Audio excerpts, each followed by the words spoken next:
마피라서 등하시 했더니 몇 년 뒤에 떡상하는 경우를 모두 한 번쯤은 겪어보셨겠죠?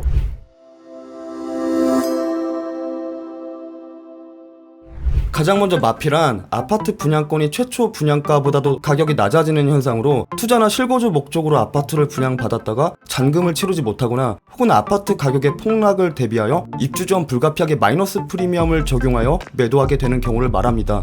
아파트의 프리미엄이 붙는 아주 기본적인 원리는 해당 아파트 미래가치의 선반영인 것인데요. 그러니까 그 미래가치가 커지면 커질수록 아파트 프리미엄 가격도 점차 같이 높아진다고 볼 수 있고요. 반대로 해당 아파트 미래가치의 선반영이라는 거품이 빠지면 빠질수록 프리미엄도 같이 낮아지는 것입니다. 여기서 예를 들어보자면 해당 아파트의 어두운 미래를 예견하여 더 큰 손해를 보기 전에 급매도를 하게 되는 경우가 있고요. 또한 실거주를 목적으로 하였다가 개인의 신용도 또는 각종 규제들로 인하여 담보대출 등이 불가능하게 되어 급매도를 하게 되는 경우도 상당히 많은 편이고요. 그러니까 결국 이러한 매물들이 많으면 많아질수록 가격은 계속해서 낮아지게 되고 결국 심리적인 압박감을 이겨내지 못해 프리미엄이 마이너스까지 깎여버리는 것입니다. 이러한 마피 분양권은 부동산 중개 수수료를 감안한 무피? 사실상 여기부터가 마피의 시작인 것인데요. 프리미엄이 계속 깎이고 깎여 계약금 자체를 아예 통째로 날려버리는 계약금 마피도 있고요. 심지어 계약금 금액까지 초과해버려 오히려 매도인에게 돈을 받고 거래를 하는 경우도 생길 수가 있습니다. 그렇다면 이러한 마피,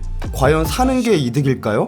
일단 마피가 생기는 이유부터 조금 알아봄에 있어서 앞서 결론부터 내어보자면 마피가 생기는 가장 큰 이유는 바로 해당 아파트의 인기가 없어서입니다. 여기서 이 인기라함은 단순히 선호도만을 뜻하는 것은 아니고요. 여러가지 요소들의 종합적인 경쟁력을 의미하고 있습니다. 아파트는 첫째도 입지, 둘째도 입지, 셋째도 입지. 그만큼이나 아파트에 있어서 가장 중요한 부분이 바로 입지라는 것인데요. 입지를 전혀 신경 쓰지 않고 오로지 분양가만을 보고 투자했다가 막상 자신의 아파트 시세만이 오르지 않는 상황을 직면하게 되면 절대로 후회를 하지 않을 수가 없습니다. 여기서 입지란 단순히 교통과 상권만을 볼 것이 아니라 학군과 병원과의 접근성, 그리고 주변의 비선호 시설 여부를 포함한 종합적인 생활 인프라를 신경 써야 하는 것인데요. 특히 요즘 가장 뜨거운 주제인 초등학교 같은 경우에는 도보로 도달할 수 있는 거리인지, 가는 길에 큰 도로가 얼마나 있고 횡단보도를 얼마나 지나쳐야 하는지, 육교가 존재하는지 등등 따져봐야 할 것이 한두 가지가 아닙니다. 결론적으로 이러한 입지면에서 경쟁력이 떨어지는 아파트나 아파트 분양권은 아주 오랫동안 미분양되거나 가격이 오르지 않을 가능성이 매우 높고요. 심지어 마이너스라는 고배를 마시게 되는 상황까지 맞이할 수 있게 되는 것입니다. 그렇게 가장 먼저 입지를 분석하고 나머지 부분을 평가하는 것이 가장 바람직하다고 볼 수 있습니다.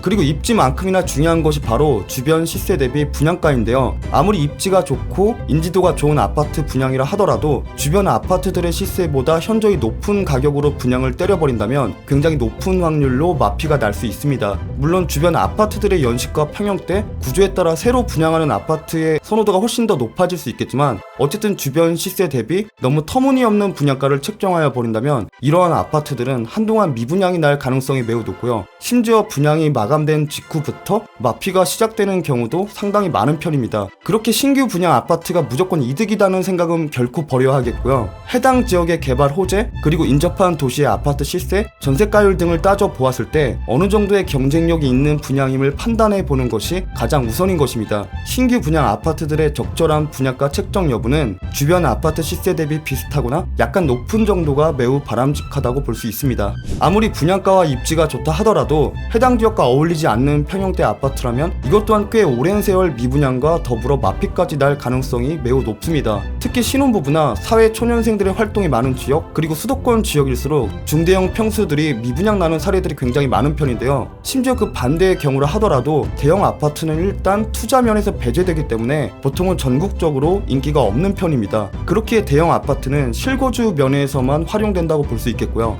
그리고 브랜드 또한 결코 무시할 수 없는 중요한 요인 중에 하나인 게 아파트 브랜드마다 단지 설계, 구조, 조경, 인테리어, 자재 등 그 건설사만의 특색을 갖추는 경우가 많기 때문에 보통은 그러한 개성이 돋보이는 1군 브랜드 아파트들이 인기가 많은 것인데요. 반대로 하자가 많은 아파트 브랜드는 같은 조건이라 하더라도 조금 처지게 되는 경우가 상당히 많다고 볼 수 있고요. 그렇게 비슷한 입지의 분양이라 하더라도 유독 그러한 아파트만 미분양 나는 사례가 존재하고 있습니다.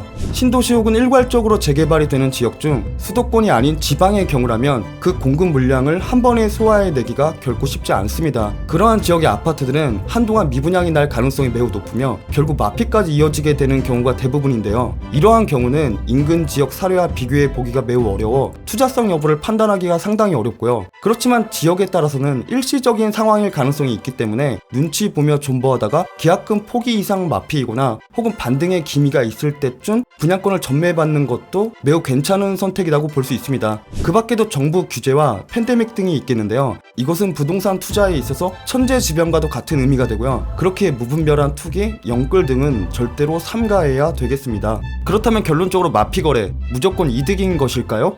앞서 말했듯이 입지, 개발 호재, 브랜드, 공급 형태, 공급량 등을 인근 지역 사례와 비교해 보았을 때 해당 아파트가 어느 정도 경쟁력이 있는 분양가라면 상황에 따라서 마피는 아파트의 세일과도 같은 개념이 되어버리는 것이고요. 그로 인하여 생각지도 못한 어마어마한 투자 효과까지 맞이할 수 있게 되는 것입니다. 하지만 그럼에도 불구하고 나락으로 갈 수 있는 것이 바로 우리나라의 아파트 시장이기에 아파트 분양권 투자는 꼭 전문가와 함께 해야 합니다. 무분별한 갭 투자와 영끌은 절대로 끝이 좋게 될 수가 없습니다. 노심초사하며 이뤄낸 내 집 마련의 꿈이 생각지도 못한 행운으로 돌아올 수 있기를 기원하고요. 어쨌든 오늘의 결론은 마피는 오히려 기회일 수도,